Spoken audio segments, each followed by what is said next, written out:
There is an activity plant tissue. Plant tissue में हम सबसे पहले मेरिस्टेमेटिक टिश्यू पढ़ेंगे। प्लांट टिश्यू में हमने देखा था प्लांट टिश्यू 2 टाइप्स के होते हैं, ठीक है। सबसे पहले हम इसके अंदर पढ़ेंगे मेरिस्टेमेटिक टिश्यू, ओके। इसको पढ़ने के लिए सबसे पहले एक एक्टिविटी गिवन है, एक्टिविटी को देख लेते हैं। Take 2 glass jar and fill them with water. आपको इस तरीके से 2 ग्लास जार लेने हैं और उसको पानी से फिल कर लेना है, ठीक है। और उसको नेम दे दोगे jar 1 and jar 2।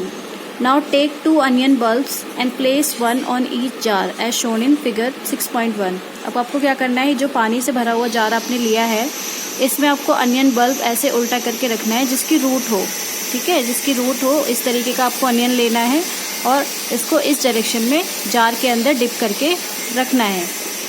Observe the growth of root in both the bulbs for a few days. अब आपको इस जार को ऐसे ही रख के उसको ऑब्जर्व करना है कुछ दिनों तक, उसकी रूट को ग्रोथ किस तरीके से हो रही है। Measure the length of root on day 1, 2 and 3।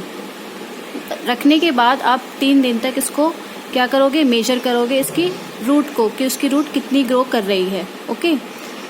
On day 4 cut the root tips of the onion bulb in jar 2 by about 1 centimetre.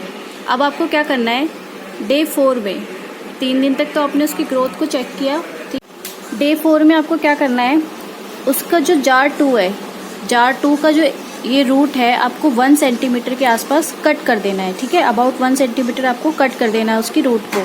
After this observe the growth of roots in both the jars and measure them length each day for 5 more days and record the observation in tables like the table below. चौथे दिन जब आपने उसकी root को काट दिया, jar 2 के root को आपने जब कट कर दिया, उसके बाद आपको कंटिन्यू फिर से उसी तरीके से उसकी लेंथ को मेजर करना है और इस तरीके से टेबल आपको बना के आपको उसके अंदर लिखना है कि कितना रूट उसने ग्रोथ किया है, okay. Now from the above observation answer the following question. इस एक्टिविटी को करने के बाद आपको इनके आंसर्स देने हैं। Which of the 2 onions has longer roots, कि इन दोनों में से किसके लॉन्गर रूट्स होंगे और क्यों।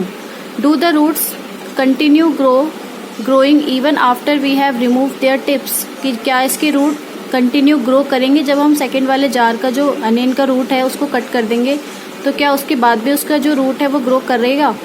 Y would the tips stop growing in jar 2 after we cut them, और जो हमने उसका जो सेकंड वाले जार का जो हमने रूट कट कर दिया तो उसकी ग्रोथ स्टॉप क्यों हो गई, ठीक है। इन सब के क्वेश्चन के आंसर आपको कब मिलेंगे, इसको पढ़ने के बाद। तो हम इसको रीड कर लेते हैं। Growth of plant occur only in certain specific region, कि जो ग्रोथ होता है प्लांट्स में वो एक सर्टेन रीजन तक होता है, स्पेसिफिक रीजन तक होता है, ये हमने पहले भी पढ़ा था। This is because the dividing tissue also known as meristematic tissue, कि जो टिश्यू डिवाइड होते हैं, मतलब जो टिश्यू आगे डिवाइड हो रहे हैं उसको मेरिस्टेमेटिक टिश्यू भी कहा जाता है। और ये जो ग्रोथ एक स्पेसिफिक रीजन की तक ही होती है वो इसी वजह से होती है, किस वजह से होती है, मेरिस्टेमेटिक टिश्यू की वजह से होती है, जो कि डिवाइडिंग टिश्यू भी कहलाते हैं। समझ में आया। Is located only at this point, और ये कहाँ पर लोकेट होते हैं, जहाँ से जो टिश्यूज होते हैं ये डिवाइड हो रहे होते हैं, इसी पॉइंट पर ये मेरिस्टेमेटिक टिश्यू प्रेजेंट होता है, depending on the region where they are present, ठीक है। Meristematic tissues are classified as apical, lateral and intercalary. हमने देखा था कि जो मेरिस्टेमेटिक टिश्यू होते हैं वो क्लासीफाई है किसमें, एपिकल में, लेटरल में एंड इंटरसेलरी में। फिगर 6.2 में आप देखिए, यहाँ पर ये एक आपको पिक्चर दिखा रखी है कि किस तरीके से प्लांट की बॉडी में एपिकल कहाँ पर प्रेजेंट होता है, टिप पे, अपर पार्ट में टिप पे प्रेजेंट होता है एपिकल, मिडल में होता है इंटरसेलरी मेरिस्टम और नीचे लोअर साइड होता है लेटरल मेरिस्टम। तो ये जो हैं ये मेरिस्टेमेटिक टिश्यू कहाँ पर प्रेजेंट होता है, एपिकल, लेटरल एंड इंटरसेलरी, ये आपको दिखा रखा है। New cells produced by meristem are initially like those of meristem itself, but as they grow and mature, their characteristics slowly changes and they become differentiated as components of other tissues.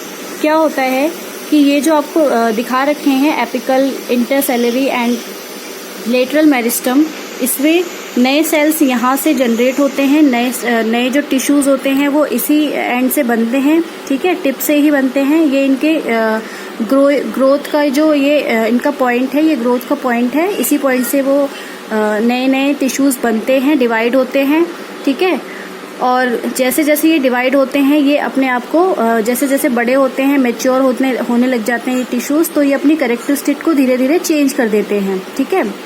मतलब मान लो यहाँ से कोई नया tissue divide हो गया, तो ये धीरे धीरे अपनी कैरेक्टरिस्टिक को, नए वाले जो टिश्यूज होते हैं वो धीरे धीरे अपने जब मैच्योर हो जाते हैं तो वो अपनी कैरेक्टरिस्टिक को धीरे धीरे चेंज कर देते हैं, ठीक है। और ये डिफ्रेंशिएट हो जाते हैं अपने कंपोनेंट्स के साथ।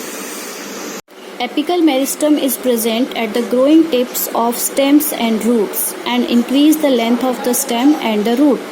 मतलब जो एपिकल मेरिस्टम होता है ये वाला, ये टिप पे प्रेजेंट होता है। टिप कौन से टिप पे? स्टेम की टिप पे और रूट की टिप पे। Look at this picture. इस पिक्चर में मैंने आपको दिखा रखा है कि ये जो एपिकल मेरिस्टम होता है यहाँ पर इस एंड पॉइंट से, रूट के एंड पॉइंट से, सॉरी स्टेम और रूट यहाँ पर होता है प्रेजेंट, जिसकी वजह से रूट की और स्टेम की ग्रोथ होती है, ओके।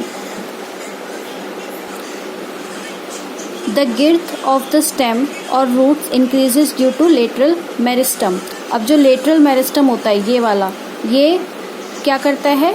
ये वाला पार्ट ये girth को बढ़ाता है। girth मतलब इसकी चौड़ाई को, जो देखा होगा आपने स्टेम, किसके पेड़ों की स्टेम काफ़ी मोटी होती है, थिक होता है, तो इस चौड़ाई को, इस थिकनेस को कौन बढ़ाता है? लेटरल मेरिस्टम, ये बढ़ाता है नीचे की girth को, ओके।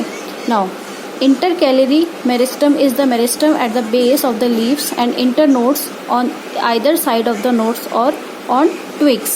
जो intercalary meristem होता है, जो बीच में होता है, वो इंटरनोड्स में प्रेजेंट होता है। इंटरनोड्स मतलब फॉर एग्जांपल ये एक ट्री है, प्लांट है, तो यहाँ पर जो होता है, जहाँ से नई टहनी निकलती है, ठीक है, ये नोड्स होता है, इनको बोलते हैं इंटरनोड्स, जहाँ से एक नई टहनी निकल जाती है, ठीक है।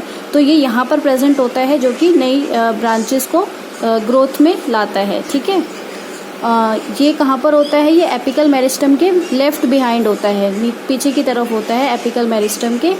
मान लो कि यहाँ पर एपिकल मेरिस्टम ग्रो कर रहा है, तो ये इसके पीछे पर यहाँ पर इंटरसेलरी मेरिस्टम होता है। जैसे यहाँ पे आपको दिखा रखा है कि ये एपिकल मेरिस्टम है और यहाँ इसके बिहाइंड में इंटरसेलरी मेरिस्टम प्रेजेंट होता है, ठीक है, जो कि इंटरनोड्स में प्रेजेंट होता है, जो ग्रोथ करता है नई ब्रांचेस को